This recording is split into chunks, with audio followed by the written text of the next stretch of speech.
If you watch our videos in Social 118, you know that I'm trying not to impose my own belief system onto students. That what we're trying to do in this classroom, in this space right here, is to give students opportunities to think on their own terms and to understand the ways in which ideas, thoughts that come at them are often slanted in one direction or another. Our sponsor this semester, our very first sponsor, is Ground.News. It's the perfect sponsor for this class, and I'm really happy to endorse them, and I'm happy to get behind them.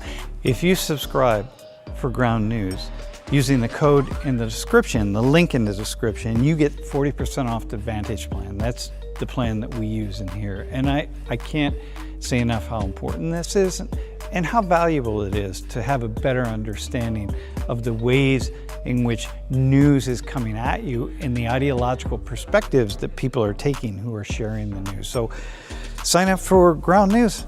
It's awesome. Like, I hope all of my students sign up for Ground.News, actually. All right. Hey, so we are here. We're coming live on a Monday afternoon with Dan McClellan. And Dan, thanks for joining.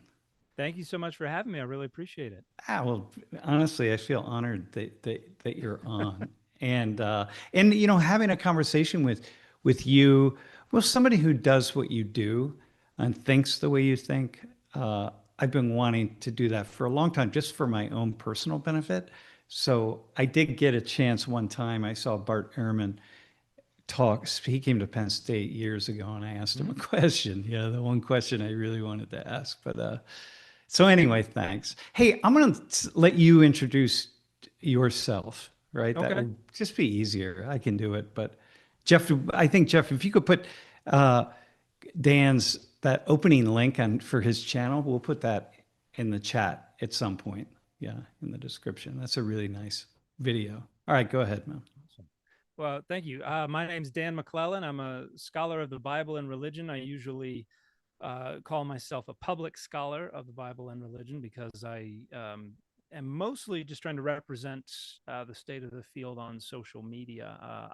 I publish and I participate in conferences, and I'm on some journal editorial boards and on some committees with the professional guild and all that kind of stuff. I don't have a tenured teaching position. And so I've found a more fulfillment, and for me, a lot more interest in engaging with the public regarding what scholars have to say about the data related to the Bible and religion. And I have 4 degrees related to this, and then 1 vocational degree in massage therapy that is mostly unrelated to this. But I have done work in textual criticism and critical biblical scholarship, cognitive linguistics, and then the cognitive science of religion. So I usually say my specializations are the conceptualization of deity, of scripture, and of religious identity through all of those methodological lenses. And then over the last 3 years, I've been working full-time as a public scholar on social media. And so I'm trying to become more of a generalist, trying to get familiarized with a much broader range and scope of scholarship and methods and things like that. And that's been a huge challenge, but also incredibly rewarding. And I live in Utah with my wife and 3 daughters, and we have a wonderful time. And yeah, it's just I couldn't ask for a better job to have. Arguing about the Bible on the internet is pretty fun. Yeah. Well, we're going to talk about a little bit of that. I really want to hear about your experience, but you're also very much sociological in the way you see the world or the way you talk about things, I will say. That's what really grabs my attention. And I'm also very much a generalist. In fact, global and US based. And I mean, even though I'm a sociologist, I cut my teeth early on as a Latin Americanist. And so I did political economy in Latin America and then secondarily in Africa. And then I kind of came here and to Penn State and just by accident, I was living in Ecuador doing my research. All of my master's and PhD research was on liberation theology, actually. Oh, very cool. Yeah. Yeah. So I was, but really on the ground stuff, kind of like um, an ethnography. Yeah, And my absolutely. PhD was an ethnography of a single province, a single diocese in Ecuador. So, Okay. so everybody was talking about all this liberation, the theology part of liberation theology. But as a sociologist, I was thinking, all right, come on, what are people actually doing? It's easy Yeah. to talk about this stuff. Yeah. So I've always been in this conversation with God, so to speak. I say sometimes it's an argument, but also very much a conversation. Hmm. Um, and hey, so the other side of you, you strike me as a really nice person. There are a lot of people on Twitter who would disagree with you, but I try to be. I think this is one of the liabilities of having a job, again, arguing on the Yeah, internet with yeah, yeah, people is we tend to treat, we abstractify a lot of the folks that we engage yeah. on social media, and when we can't see a face and things like that. And so Mhm.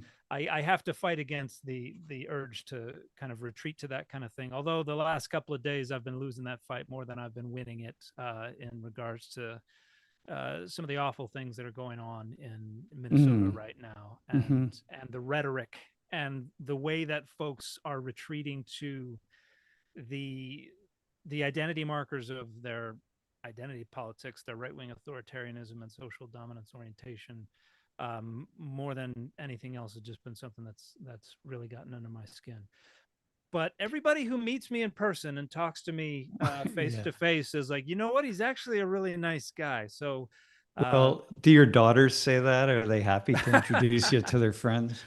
I would hope that my daughters say that. I know that Yeah. my oldest likes to roll her eyes when I get recognized in public. Okay. Well, But I think secretly she gets a kick out of it. And yeah. Well, I think that's the idea. You also strike me as pretty humble, and I say that.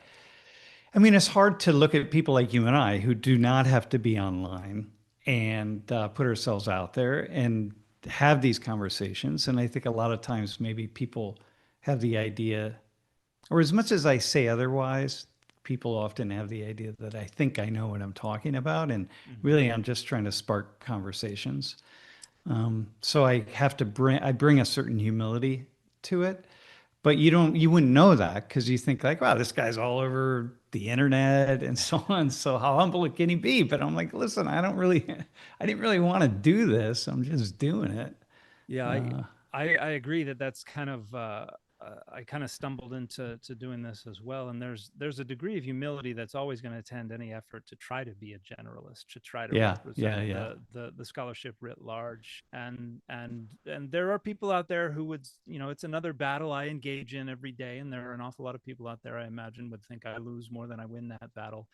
But yeah, as somebody who can't possibly be an expert in every last methodology and theory absolutely. and topic, I frequently retreat to what seems to me to be the consensus view, and people are like, well, how do you know that? And there are a Yeah, lot of ways yeah. that you Or can look you, at.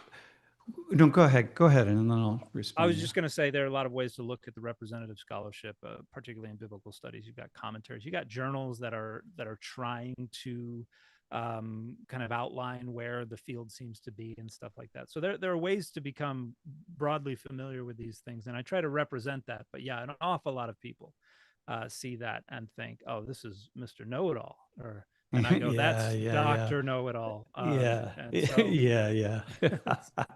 Oh my gosh. Well, luckily, for me, because so much of what I do happens in the classroom in front of, a lot of students, there's always someone in the room who knows more than I do about anything that I'm talking about. yeah, And certainly people online. And so I begin everything that I do with the idea that, hey, there's somebody here who's really got this. So I'm just going to ask a lot of questions and we'll see. And yeah. it makes teaching a lot easier. When I bring students up to the front and I ask them questions. And then I give the world or give people an opportunity to hear what young people are thinking today. And in a way, in an odd way, it's kind of a shield behind which I can stand because Yeah. I don't have to put my own thoughts out there. And in fact, at this day and age, I don't even know what I think anymore. So Yeah, yeah. I think I do something very similar. I try to represent. I tell people I'm trying to represent the consensus view to the degree I can perceive it, Uh-huh. apart from Uh-huh. issue topics on which I have published my own peer reviewed research, and then I'm representing my position. But I usually represent the consensus, even if I disagree with it. And so it's very much a shield. I can say this is what they all think, and then people might Yeah. criticize, and I'll be like, hey man, I agree with Yeah. you. I Yeah. Yeah. actually Yeah. do. And I think that's a very effective way to try to get the scholarship out there without having to hang your reputation on every Well, word the you thing say. though, yeah, and the thing for you is though that you're very much, you're giving you're very clear in the way you explain things. So, I am as well. I mean, I've had to be. I wouldn't be, I've had to be over the years because I'm speaking to 18 to 22 year olds, so if I'm not clear, they're not going to be interested. And what's the point of teaching if students are not interested? Yeah. So I've had to learn that. But you're very clear, and you're taking these Well, really thank you. complex arguments and you boil them down in very simple ways. That's a very difficult thing to do. So, so kudos to you on that. Well, The thank other you. thing that another thing I think we both share is that anybody can call themselves a biblical scholar, and maybe not a scholar with a capital S, but what people use it, or a biblical teacher, a pastor. All you Yeah. need just get a Bible and 10 people around you and sitting on. Yeah.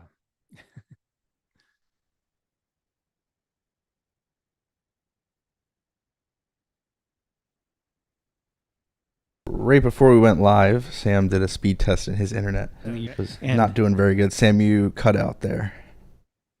I think you're uh, back now. There you are. Okay. okay, all right, all right. So one of the things that yeah, you need the book, you need a few people around you, and then you can memorize a few passages, and then Uh-huh. suddenly you're the philosopher. And for me, so anybody can do that, right? So you're kind of up against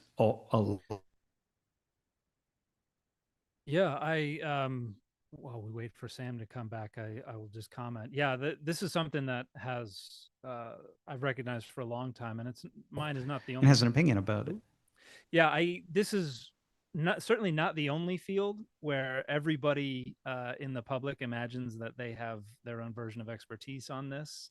But yeah, it's something that I run up against a lot because and even when I've told people in the past, I'm doing my PhD in Hebrew Bible, and they're like, oh, are you going to be a pastor? No, that's that's not what this scholarship is for. I'm going to be Mhm. a scholar, and they imagine that pastors and are the ones who have like the true education. And a lot of people didn't even know that such a thing as the critical study of the Bible and Yeah, religion existed. They and I get a lot of you might as well have a PhD in Harry Potter. yeah, that's There's a right. lot of dismissal of the field because they imagine that it is committed to it's devotionally or religiously committed in some way, shape, or form. And while a lot of it is in certain institutions, there are an awful lot of us out there who are approaching it critically. And yeah, there is a degree to which we have to overcome the hurdle of everybody imagining, one, that they already know better than us, and two, that what we're doing is just trying to defend religiosity or defend our particular denomination or our own faith commitment, which is something that I find baffling. It's not a Yeah, perspective I grew up with, and so it's just one that does not resonate with my experience of this world around me, and so yeah. it's a little Well, unusual. yeah, well, just even the video that you uploaded yesterday about picking and choosing. I just happened to watch that a little bit ago. I mean, man, you have to be humble. Mm, Not you have to be like if I'm a Christian, I identify myself as a Christian. I start Mhm. talking to, I want to have a conversation with, someone who's doing this textual criticism, right? Which is, as far as I understand it, it's attempting to reconstruct the text. and to understand, what was the original meaning behind this text, right? Yeah, it's a complex field, and yeah, the idea is to try to reconstruct the text as far back as we can get it, Yeah. as we can confidently reconstruct it. And there are a lot of opinions about where the threshold should be on that, and there's a lot of debate about the we get back to a point where the text doesn't exist as we understand it. Yeah. And so you have this idea that is there even an text back there that Uh-huh. could be reconstructed, or are we talking about things that were cobbled together over centuries with oral tradition informing it along the way? And as somebody who's done ethnographic research, you're certainly familiar with how traditions develop and change and get transmitted orally as well as textually. So it's a very complex field, but yeah, it's one that a lot of more apologetically oriented people have tried to appropriate, because I think they see it as a tool for advancing their own apologetic agenda, which then I show up and then that causes problems. Well, this is like this, the video you did yesterday, which was a response video, right? And saying like, whoa, hang on a second. If you're a Christian and you're using the Bible as a basis for, ethics, values, morals, whatever, you are picking it. You can't not pick and choose. That's just the nature of it. And so if I'm somebody who's, man, I'm just hanging on here in this world, right? Like I'm trying to figure out how to live and how best to go through things. And life is very complex, and every day it seems like it gets more complex. And I just think I've got my hand on it. It's like, okay, I think I understand this. I have a Christian philosophy that I've developed. And along comes this knucklehead Dan McClellan going like, just hitting me over the head with like, whoa, hang on a second. You think that you've discovered something, but actually here's this whole field of work that, it's going to cause you to have to question a lot of things. And that's difficult, man. Yeah, I think a lot of people see that as threatening, because there are a lot of ways I'm challenging their worldview and the identity markers many people have grown up with, things that are at the foundation of their understanding of themselves. And so I can understand how I come across as threatening, but sincerely, I just find it all so fascinating and so important that we actually be dealing with the data and not just punt on everything to well, this is what the authorities say, this is what I'm expected to endorse as a credence. And I think that I get messages from people every single day saying, this has helped me heal completely from trauma. This has helped me reconnect with like my parents or my siblings or friends. There are people who tell me that this has helped them build their faith. For every person. And it should. And I read comments. I was reading a bunch of comments and lots of just random videos. And man, that was the sentiment again and again and again. It's like, wow, this guy, Dan McClellan, he's helped me in so many ways.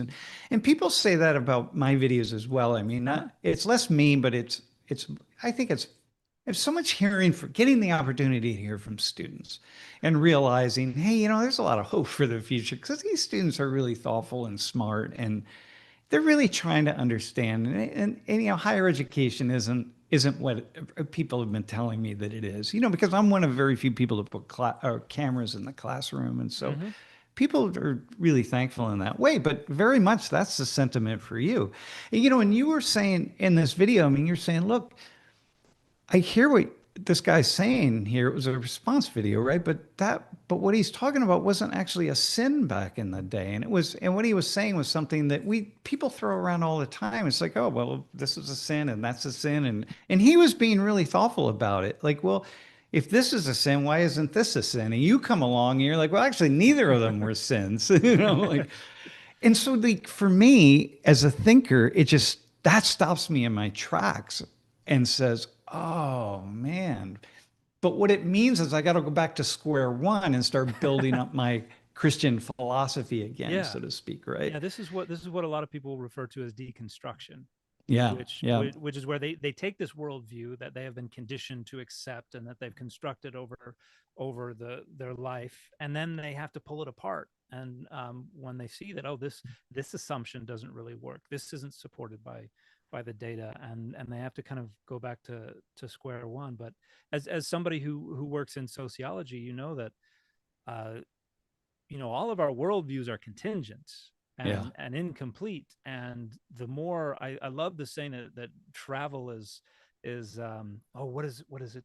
Shoot, antiseptic Yeah. to To bigotry. bigotry. Yeah. Yeah, Yeah. when you get out there, and I think the thing that liberated me the most from dogma was realizing that everyone experiences the world differently from the way I experience the world, and I find it enriching and more fascinating to understand the ways that other people experience the world, rather than just kind of entrench myself and insist that no, my experience is the right experience, Yeah. and spend all my time just trying to fight off the notion that there are other ways to experience the world. I think it's such an enriching way uh, to to reconstruct that worldview, and find out where you've got things that are problematic. I spent 2 years living in Uruguay as a proselytizing missionary for the LDS Church when I was 21, 22 years old, and that was like when people say what Dude. radicalized you, is it serving an LDS Yeah. Yeah. mission Yeah. radicalized me,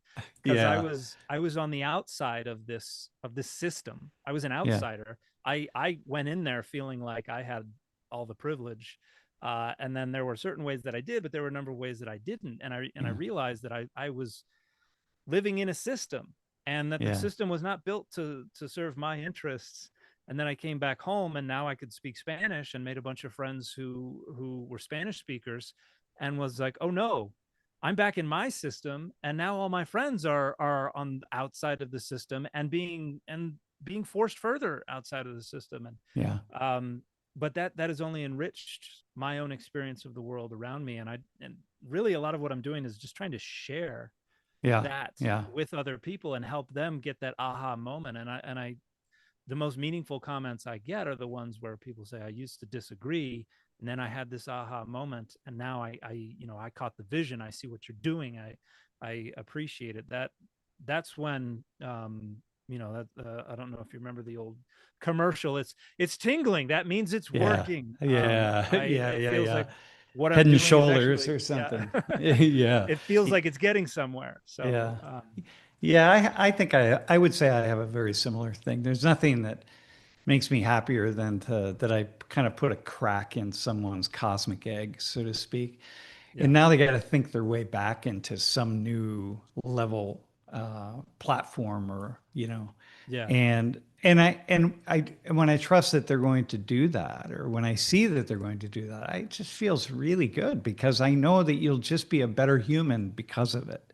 yeah, And the more that people, as you said, talk to people, see people, engage with people who are not like them, the more just fascinating the world is, man. It's just such a cool yeah. place, and we don't have to be afraid. You just don't have to be afraid.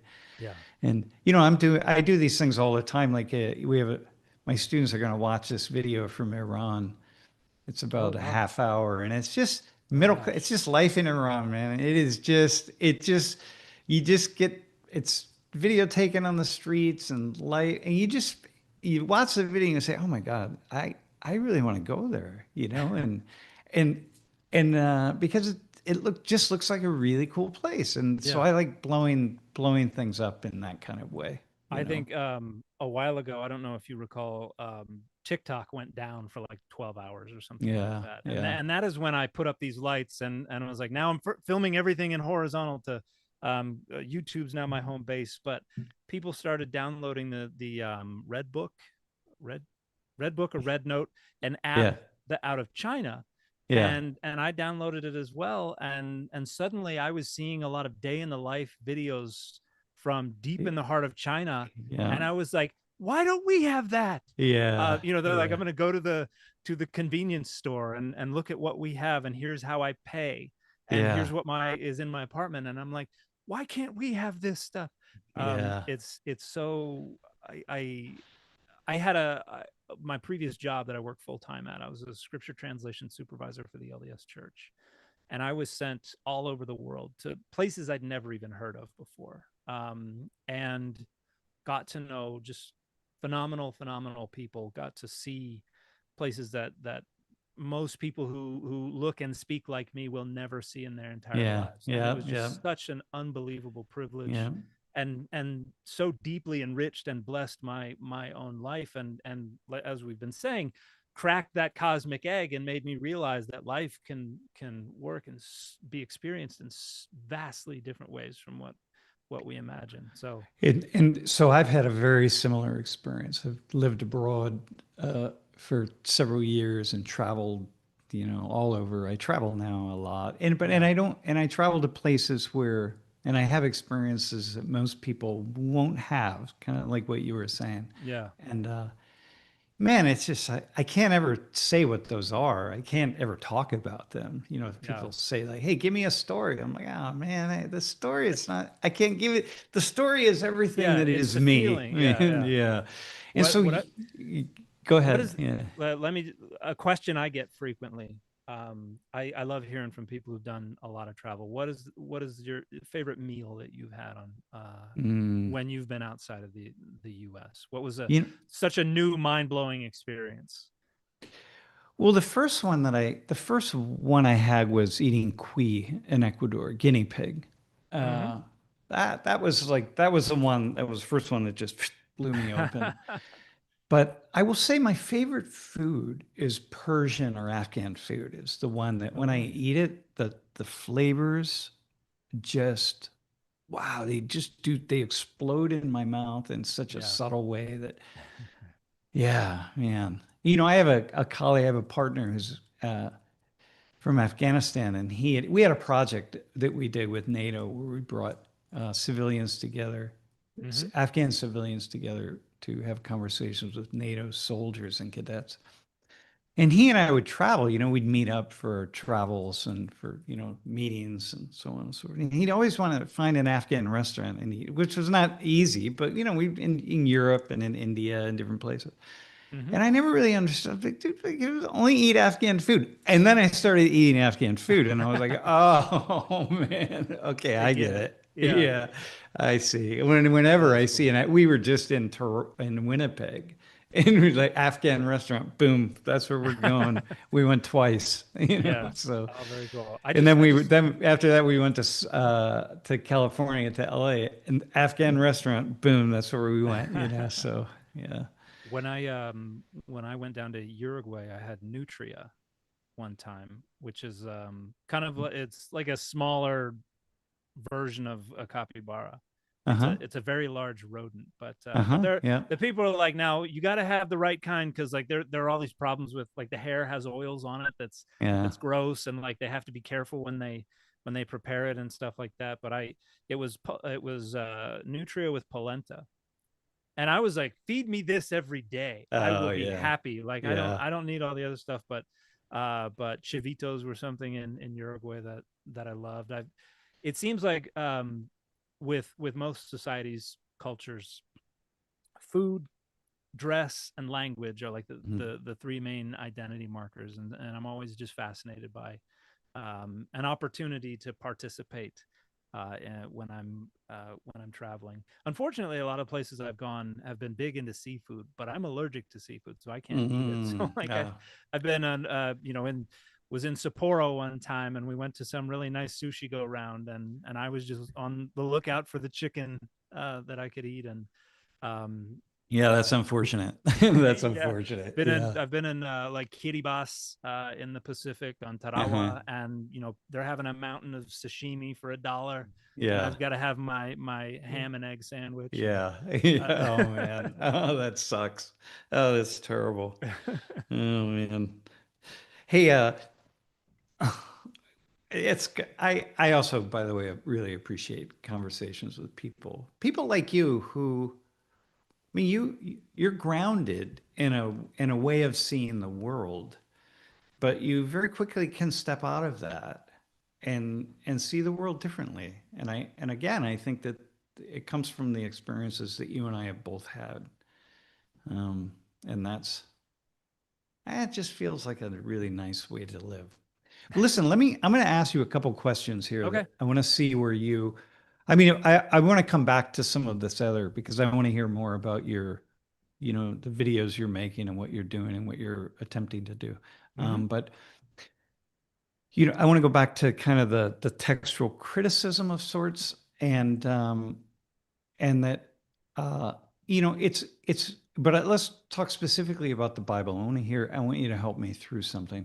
Okay. Um, I can't see the Bible as anything other than stories that are impossible to verify. And if we put truth on like the lowest rung of the ladder, if we put truth on a ladder, the Bible would be on the lowest rung in terms of the ability to verify everything, right? I mean, to say that it's not false. So I would say there's this word apocryphal that folks in your world use, but I think that has its own unique meaning among biblical scholars, right? Yeah. Yeah. So for me, it's better to kind of say, yeah, it's all allegory, and but allegory is cool. Like it's awesome, right? I mean, look, we're as I said, like we wake up every day, we're just trying to make sense of life, and it's not easy. And my wife always says, we got put on this earth without any operating manuals that we know are the operating manuals. And so we can figure it out. We don't have to just sort of guess or just base our lives on the families we were brought into or the religions and that kind of stuff, right? So there's stories, and stories can make us better than what we are. Yeah. But none of these stories are verifiable. And so, as a sociologist and someone who's very much probably more of an anthropologist than a sociologist, for me, I struggle when I hear people, people in your world or people who are believers in some way, who start talking about the stories as though they're events that really happened.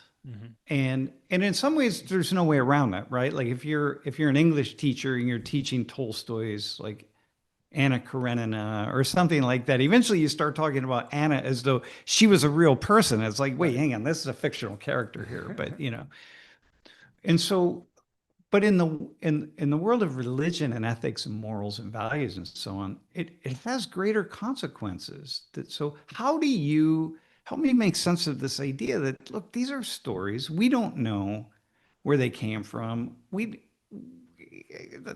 None of them are true, really. Nothing's true. Like nothing that we see in this book, Old Testament, New Testament, whatever, is true.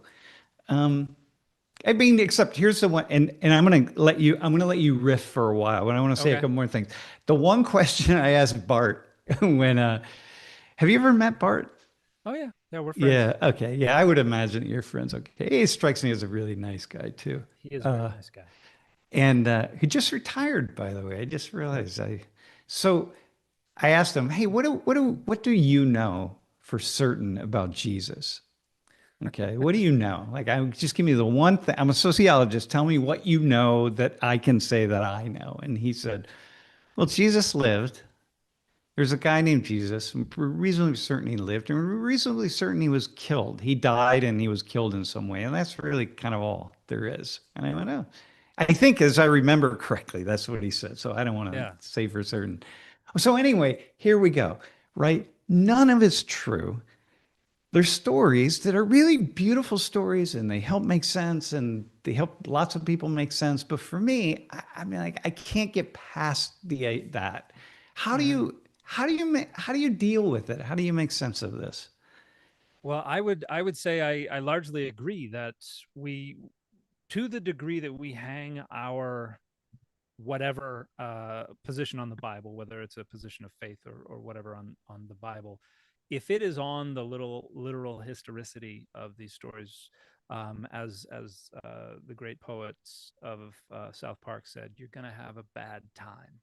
It's just there's just not a lot in there that is supported by the data. Now we can kind of painting with broad strokes. We can kind of demonstrate that certain stories seem to be at least setting themselves and the characters and some of the events in times and places where there is some verifiable stuff. You know, Sennacherib attacked Jerusalem. King Hezekiah was able to fend him off. Sennacherib went back home, but most of the other large cities in Judah and Israel were destroyed. That's pretty verifiable. We've got the city of Lachish with the siege ramp still there and all kinds of weapons and things in a destruction layer. And then we've got the Lachish reliefs that were taken from a palace in Nineveh that depict the siege of the city of Lachish. And so there are things that we can verify in there. But yeah, the fact that Sennacherib's retreat, that it is attributed to the killing of 185,000 Assyrian troops by the angel of the Lord overnight.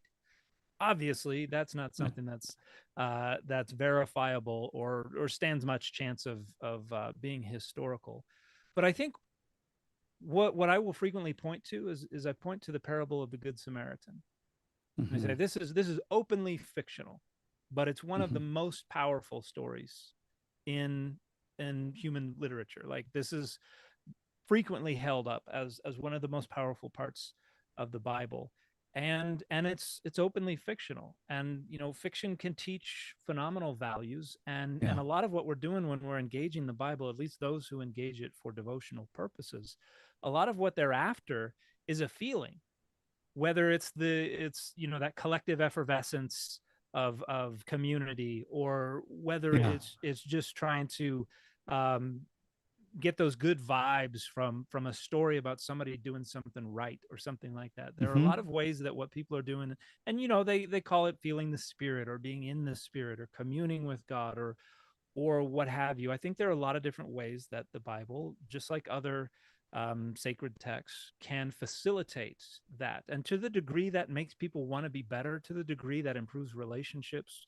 in families and communities and nations, I don't see why you would want to get in the way of that and tear that down. And so that's where I've got to try to strike a balance between. Yeah, that's right. No, and you do that. You do it very well, actually. Well, thank because you. I read my first encounter with some of this textual criticism. I suppose I was an undergrad, and I took a class with a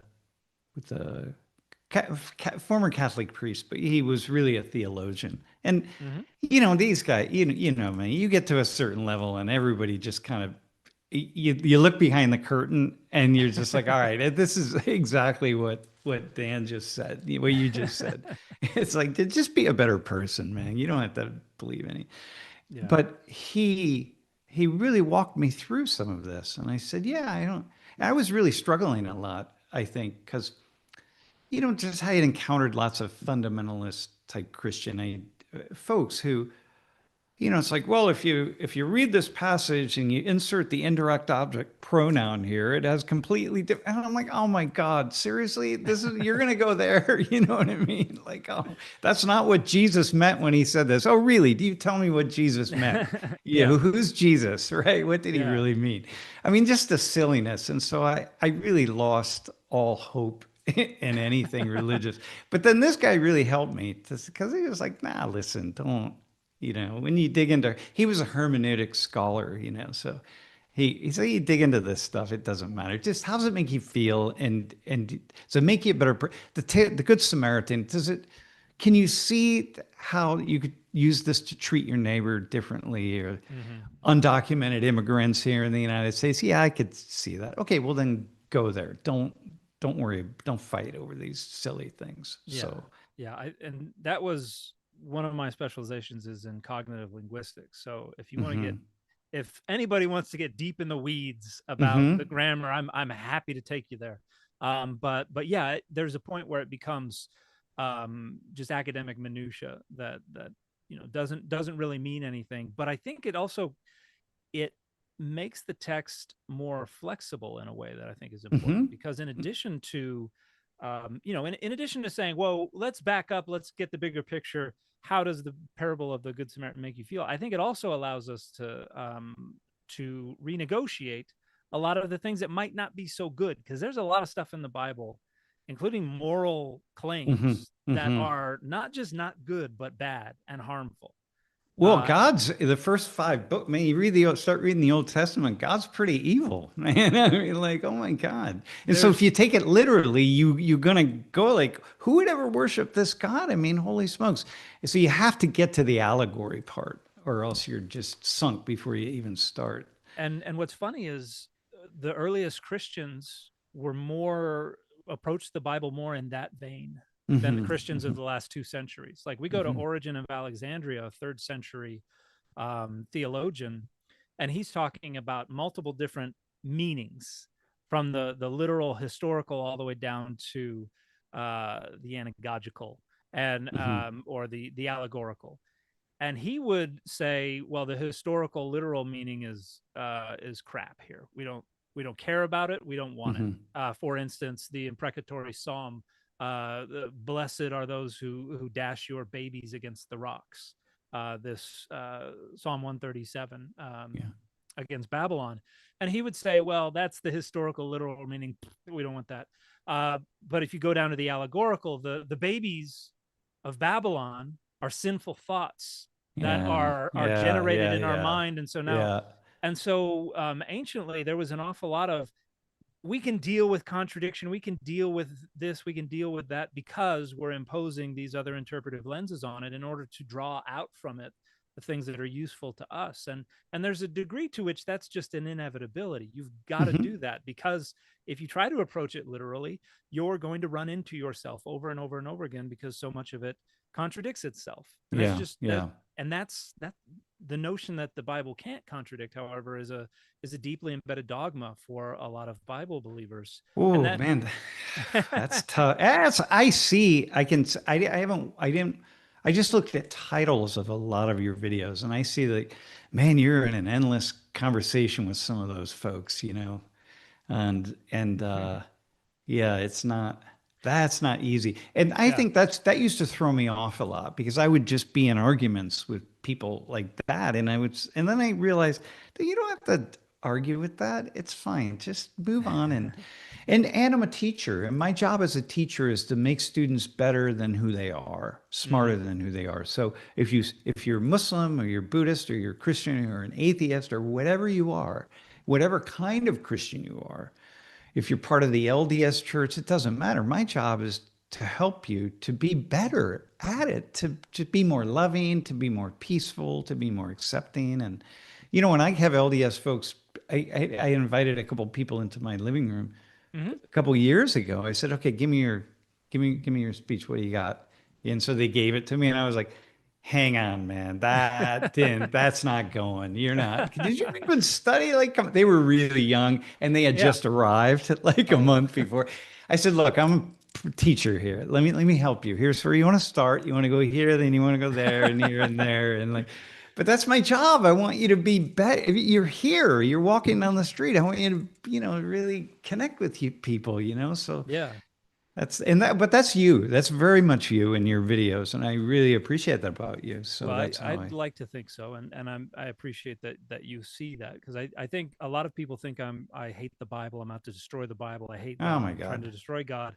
Yeah. And I don't think I've ever explicitly said any such thing whatsoever. I've criticized what I think are harmful interpretations of the Bible, harmful interpretive lenses, harmful industries associated with reading the Bible. But I'd like to think that I've never directly condemned a faith qua a faith, and that I have, and that my work, while it may muddy the waters a bit, and it may complicate somebody's credences and approach to their faith, I'd like to think that I'm just giving people tools to be able to enrich whatever their position is across the entire spectrum of belief and non-belief, rather than saying you're not allowed to hold to this particular denomination or faith or anything like that, because I'm an equal opportunity cynic or Yeah, yeah, skeptic. yeah. Because I come after my own faith tradition frequently as well, and You that do, but you leave people with something to stand on.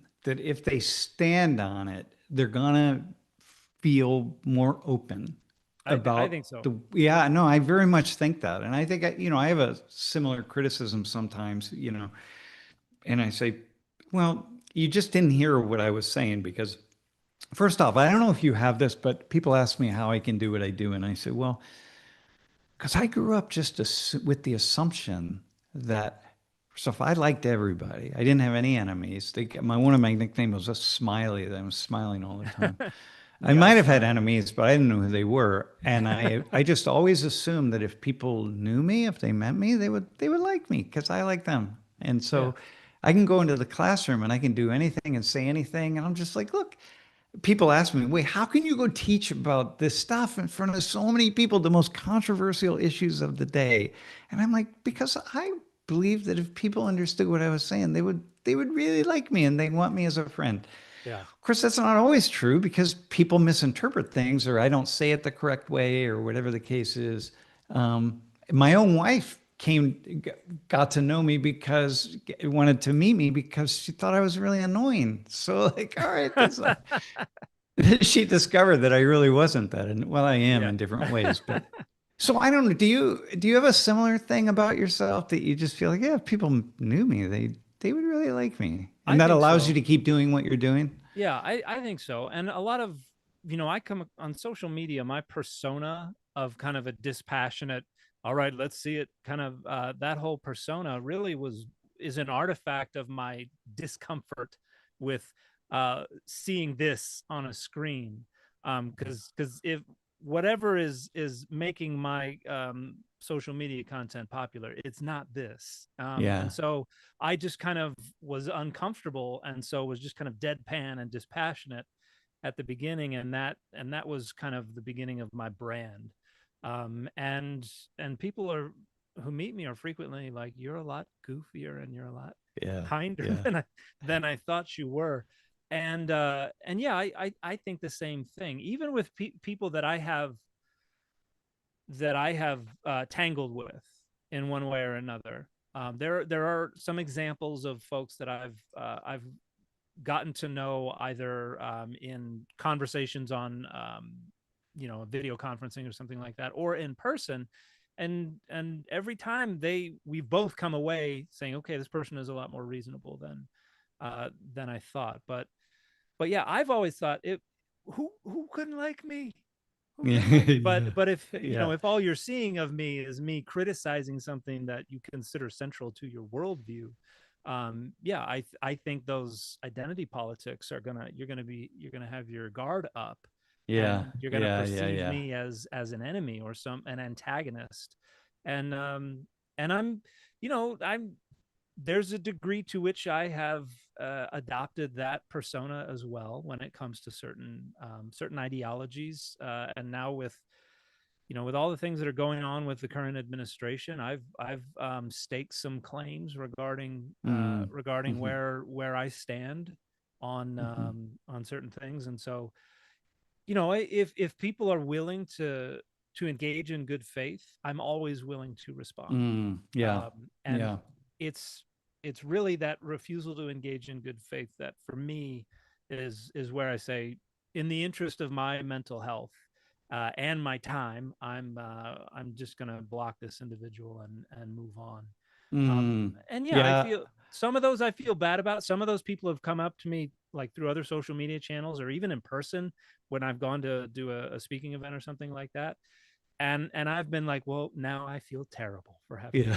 done that. Well, listen, the thing, if you were teaching a class like mine, these are young people, young minds. Hmm. And what happens for me is I have a certain persona of an openness. And if I say something where I critique somebody, man, people come after me, even if they're happy I critique.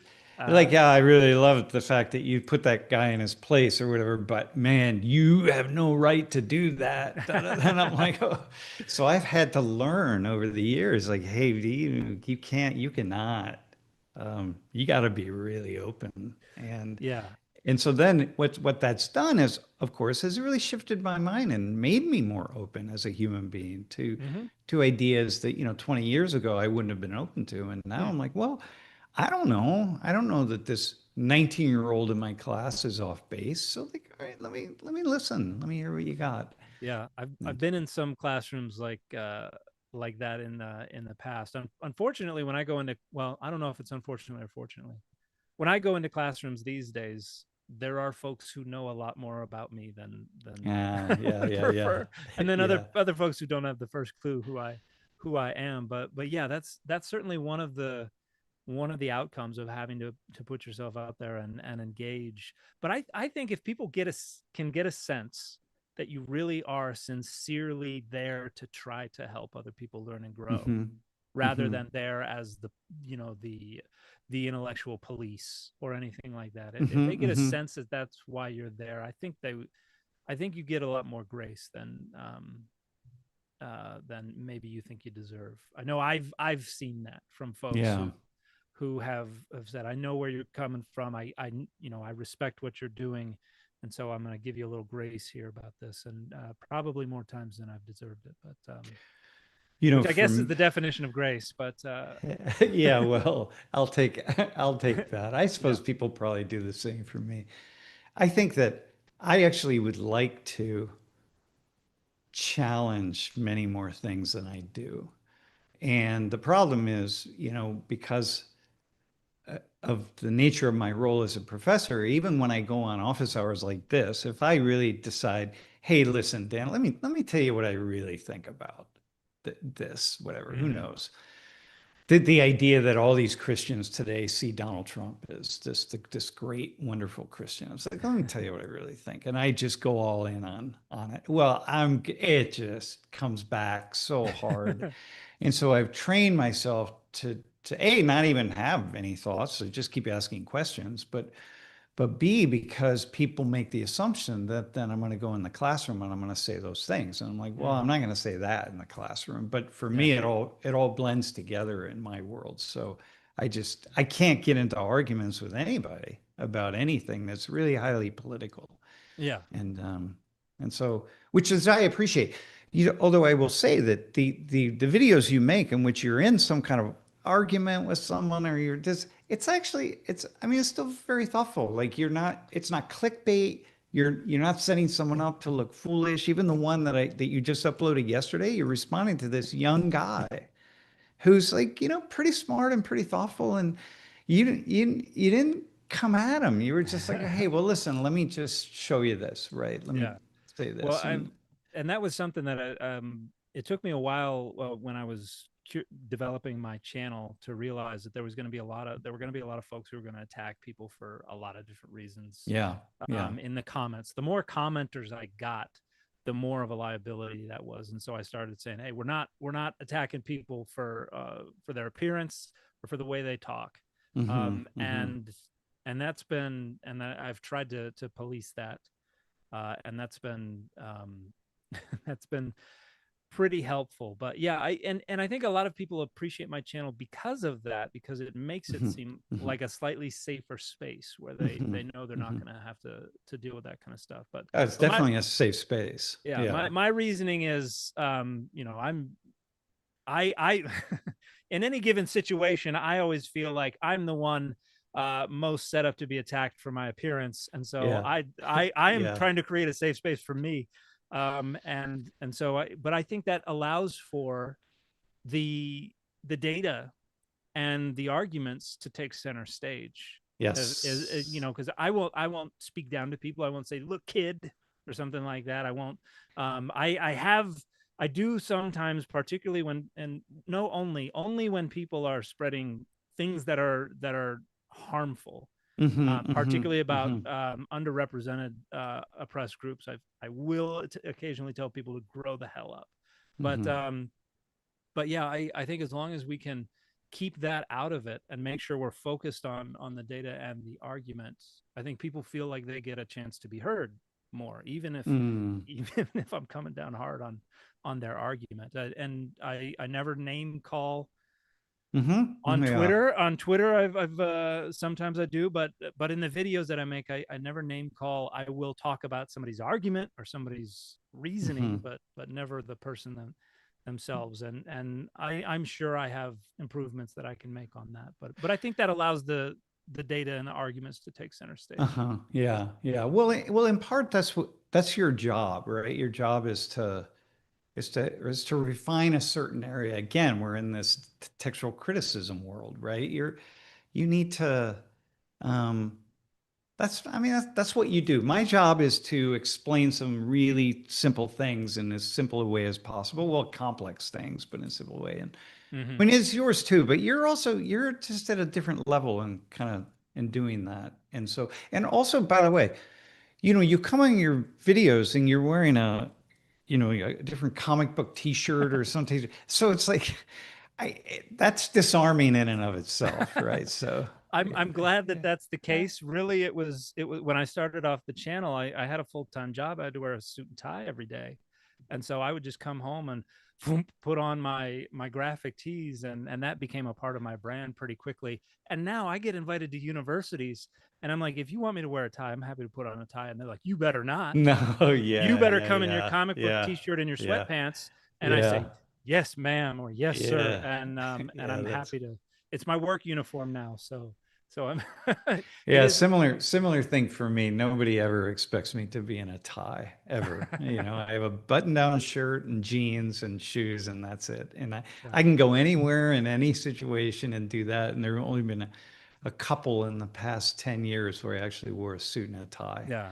And And I think that's an important part of trying to break down the chasm that exists between the ivory tower and then the pews in the streets. Because I see mm, my role as being a bridge for that. This is something that a lot of the graduate students I came up with were talking about. We're learning all this stuff.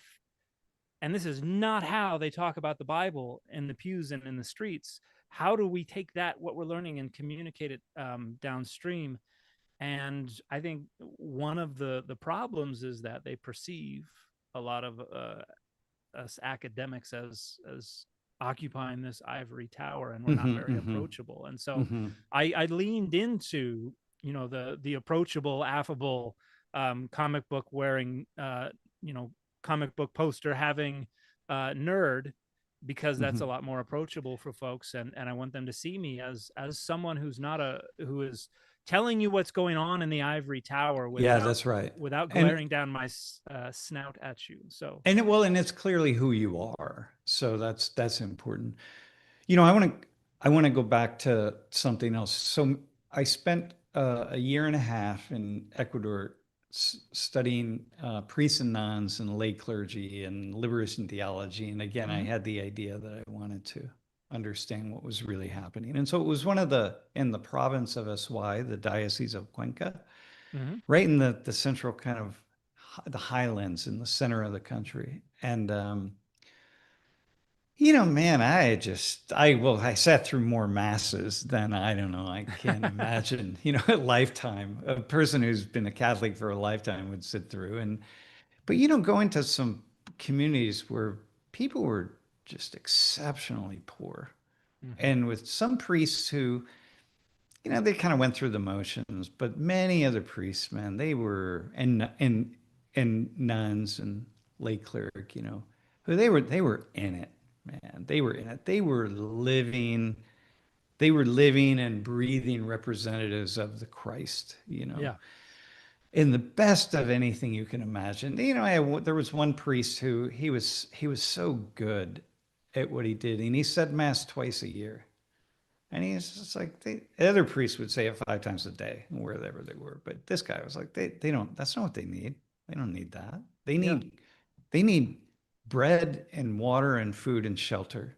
yeah, And so what they need for me to do as a representative of the church is to help them mobilize and work together and see each other's as allies and not enemies. And that's my job to do that. That's the teaching of Christ, you know. Yeah. And I was like, man, that was one of those doorways that opened for me that said it's not about the words, it's not about the book, it's not about the scriptures. It's really about people's lived lives. Yeah. And yeah, I just met some of the most beautiful, humble, amazing human beings in that work. Um, so I'm assuming you've had very similar experiences. I have had very similar experiences. I've been in some of the poorest circumstances that I've ever seen in some parts of Uruguay and other parts of South America and other parts of the world, not just as a missionary, but also in my other work as a scripture translation supervisor. And yeah, there's a point at which the trying to make it all doctrinal, Hmm. Hmm. and about concepts and abstract just doesn't serve any purpose, where and this is where the line gets very thin, and I think you're not doing anything for them. They're not going to perceive you to be doing anything Hmm. for Hmm. them if you're not bringing to them kind of a James 2 Christianity. This is true religion and undefiled, to feed the poor and to clothe the naked and to visit the imprisoned and stuff like that. I think that's a brand of Christianity that I think has been kind of working under the surface in a lot of different parts of the world for Yeah. Yeah. 2,000 years.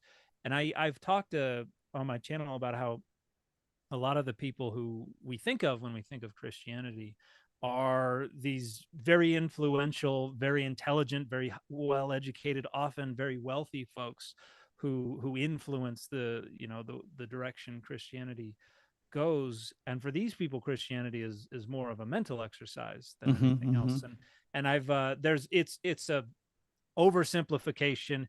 You know as well as anybody that all Hmm. models are wrong, but some are Hmm. useful. Hmm. But I've talked about how for almost 1,500 years, the main question that Christianity was asking was, how sincere is your love of God? And since the Reformation, I think a question that is challenging that question is, how true are your credences? Yeah. And as Yeah. it becomes more about being able to parse these doctrinal statements down and stuff like that, as it becomes more about that, I think we move away from treating it as a social institution, as Yeah. something that is there to facilitate a better life for all the people around you. And I think that turns it into more of a tool for right-wing authoritarianism, which is what Yeah. For it sure. seems to me it has become in America today. And I really appreciate it. I don't know if you've seen the most recent Knives Out movie. Did you No. Wake Up Dead Man? I think it's about a priest who gets sent to the middle of nowhere to be second in command of this little parish under a kind of abusive uh, Monsignor. And in the beginning, he's being lectured about how you're a shepherd looking after your sheep, and there are wolves all around us. And he's saying, no, no, they're not wolves. Yeah. My Yeah. job is to treat everybody as my sheep. And it's such a entertaining, very funny, poignant, but also I think in a way the way it represents religion and the different ways that people live their religion Yeah. is very insightful. I really enjoyed it as a movie. But yeah, I think everybody who wants to speak about Christianity and be an influencer about Christianity, if they have not spent their time in the favelas and in the cantigriles and in the, I don't know what they call the kind of makeshift housing in the poorer sections in Ecuador and in Uruguay. They were cantigriles. Uh-huh. But if you haven't spent your time practicing Christianity among people who have to live it like that, Yeah. I think Yeah. you don't have an adequate picture of Yeah. what it means to live your Christianity. And through the vast majority of human history as well. Yeah, Yeah. yeah, Yeah, that's and right. the vast majority of Christians have never cared what Martin Luther or Augustine Yeah, yeah. had to say. Right, these Yeah. debates, right, that people are having. Yeah. And that's what's interesting and cool about you, that you can go deep, deep, deep into these debates, and you're recognized by other folks in your profession as someone who really has something valuable to say and can contribute to the intellectual and scholarly debate. And you do, you quite um, but yet you're also a real you have the ability to bring it all down and to simplify it and see that in the end it's really it is what happens in our head is cool. It's cool for people like you and I. Like there's nothing like getting into some highly intellectual argument in my head or with Yeah. someone whose book I'm reading or whatever. But in the end, I mean, if I can't make something real for these 18 and 20-year-olds sitting in that room in front of me, then nothing that I do has any value. And Yeah, yeah. and I think that's one of the things that we need to be able to bridge that gap between the academy and the public. And Hmm. for me, at least, I feel like I am able to break things down into digestible pieces Hmm. because Hmm. I had to in order for it to make sense to me. I feel Hmm. like this is how I have Yeah. come to understand Yeah. it. And people are like you communicate to the hoi polloi so effectively, and it's like, no, I'm one of them. Yeah, that's And right. and I Yeah. just I just happen to be shoved into a situation where I'm around a lot of phenomenally intelligent people.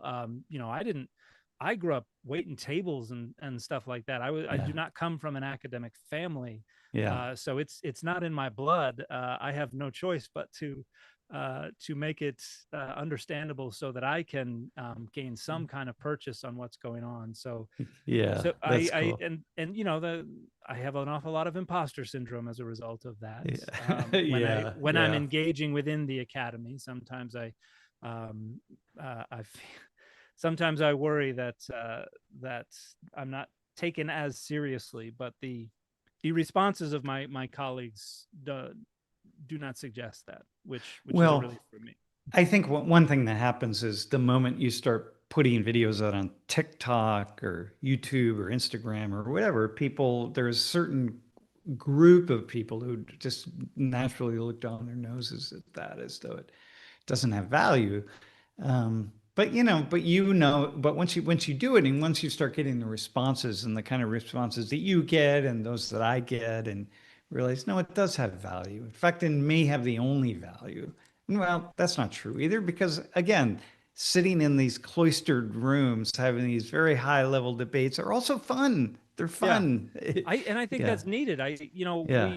We've made so many technological advances because Mhm. we were forced to make a lot of them in order to do things like go to the moon or to find a solution to COVID and things like that. And the nobody sees what was going on in the room where it happened, where all of this was developed, and Yeah. you overshoot those goals in a lot of different ways. So I think it's necessary to have for all that academic minutia that nobody cares about except for four people. I think Right. Right. that's critical, but I do think that there needs to be an output that is public facing, Yeah, that's not right. just to justify the existence of these institutions and everything, but what is the purpose if not to in some way benefit society at large? And if you and I would love for at least biblical scholarship and all different fields to move in the direction of making public scholarship more than just a line item on a CV, but Hmm. Hmm. something that is critical and central to the entire project. I think that's going to be necessary if we're going to have universities for much longer. Yeah, that's right. Because we don't really need them. At a certain point, we just are not going to need them anymore. So if we don't have these public scholars who are doing this and able to do it, then we're not going to have much of anything. Yeah. And the fact is, there are a lot of people that follow you, and there are a lot of people that follow me. I mean, we make these videos and people want to watch, and Yeah. that has just great value in and of itself. So, yeah. So kudos to you and other folks like you who are doing it, and Well, thank you so um, much. with the amount of of of humility that really you have, because there are a lot of other folks out there that I don't watch very long. I see someone giving a talk or something. I'm just like, oh man, hang on, that's not. I don't need that. That's just bad mojo, you know. And I've got to say I've been pleasantly surprised by how many people in the academy have responded very favorably to what I'm doing, because the first time I went to one of my big conferences after my channel started gaining a lot of attention, I was afraid that I was going to have a bunch of folks looking at me sideways like, that's not real scholarship. You're not really doing the thing. And it was the complete opposite. yeah. I have yet to run in, like, there are a couple of folks, primarily folks who are on the other side of several of the arguments that I make, who have I've gotten that from them, but in the academy, in the guild, I have gotten nothing but positive feedback. And so it heartens me to see that I think this is something that's widely understood within the scholarship, but it's just not talked about as much, but it's being talked about more. So That's that's cool. yeah. I would say the same thing happens with me. I get Good. emails every day from people around the world. And I get lots of emails from other professors, you know, say, hey, like, you know, I Very cool. teach at such and such a place. And it's like, wow, I just want to just comment on how, you know, you're able to be in that room and talk about those issues and how you do it. And just kudos to you that you do that. And thanks for doing it. And that those uplift me Yeah. a great Isn't that deal. isn't that Yeah. so validating? Oh my gosh. Yeah. Yeah. Because I appreciate hearing from the public, but there's a different kind of appreciation yeah, from yeah. colleagues who say you're doing a good job. That means an awful lot to me. Yeah, and I invite my room people asked if they can come to visit the classroom. Oh yeah, absolutely. Anytime come. And well, people are visiting because they're watching and they're watching live. And Mm-hmm. but somehow I'm able to just kind of forget about it and just do what I do and yeah, just mostly just be me though, you know. And that's one of the things. It's sort of like you with the how you dress and how you are. That's how I am with my language, you know. I mean, Yeah. I call people dude and bro, and I call my wife bro, and I'm like, hey, dude, can you get me some water? And then people are, why does he have to call people dude? And I'm like, I call my wife dude. Like, I don't whatever, you know. It's just because it's hard, it's difficult to be in a space where you're holding so many things and so many ideas, and the arguments that whatever you're talking about, you know, like there are these dozen lines of arguments and you have to count for all of them. And it's not easy to do. And yet you have Yeah. to say something. You got to say something meaningful. And so my response is always, look, man, do you want to get up here and do this? Because you can, and then try to figure out how you're going to do it. And so mostly I think that's the value of just being ourselves. Yeah. And And that's a, I think there's a I really appreciated when I had professors who talked like me that I could relate to, because I think it breaks down that kind of vertical hierarchy that the professor is just there to lecture and you're just there to consume the lecture. I think the more flattened that relationship can be, to some degree, there you have to maintain some authority in a classroom, but I think the flatter that at least the ability to relate to you can be, I think the more they will see themselves as having a seat at the table when it comes to sharing and debating and saying, well, what have you thought about this, or I disagree with you on yeah, that, yeah. which I think is an important part of higher education. Let me ask you, and I know you have a hard stop, and we'll give it about another 5 minutes here, but do you have moments when people say things to you that you just feel your blood pressure go just like, "Ooh," and you got to bring it back down and Oh yeah, I've told people many times. They're like, you never, you're very selective with your language. You don't mock people. You don't say mean things. And it's like, well, the editing room floor does not feel the same way. I've got yeah, yeah, yeah, and that's one of the reasons that I'm so dispassionate in a lot of the videos is because if I see something and I'm like, oh, I gotta make a video about that. Usually it's gonna take me a dozen yeah. takes before I get it out the way I want, and Hmm. because I don't script anything. Yeah, I same just kind here. of go, oh, okay, and then I hit record, and then so it'll take me sometimes dozens of takes to before I get something out the way I like it, particularly if it's like 5 minutes. And by that time, I'm just like, just get it out. And Yeah. so Yeah. You lose that passion. yeah, Yeah. a lot of the clips where the profanity slips out never see the light of day. Yeah. Yeah. Except one time, and I'll try to tell this story quickly. I teach a biblical Hebrew introduction to biblical Hebrew online class every year now, and there was, and usually it's live a couple times a week, but sometimes it's asynchronous. I'm traveling, so I record a class early and post it. And one time I was just not able to get the introduction to the lecture out the way I wanted, and I got frustrated and leaned over and just let a stream of profanity fly, composed myself, and the next take was the one that got it. And then I edited the beginning of my recording and forgot to edit out the profanity Oh. and posted it. And like 8 hours later, somebody was like, you might want to take a look at the video. There's something on there that you left in, you need to edit out. And I immediately realized what had happened, and was mortified, and sent out an apology email to everybody in the class. And every single person who responded, a dozen people responded and said, it made me like you better. So yeah. Yeah. You're real. Yeah. I like that. Yeah, that's cool. Well, listen, really appreciate the conversation. It's cool. Well, yeah, I do too. I appreciate your time and your perspective on this. I think we agree on an awful lot of stuff.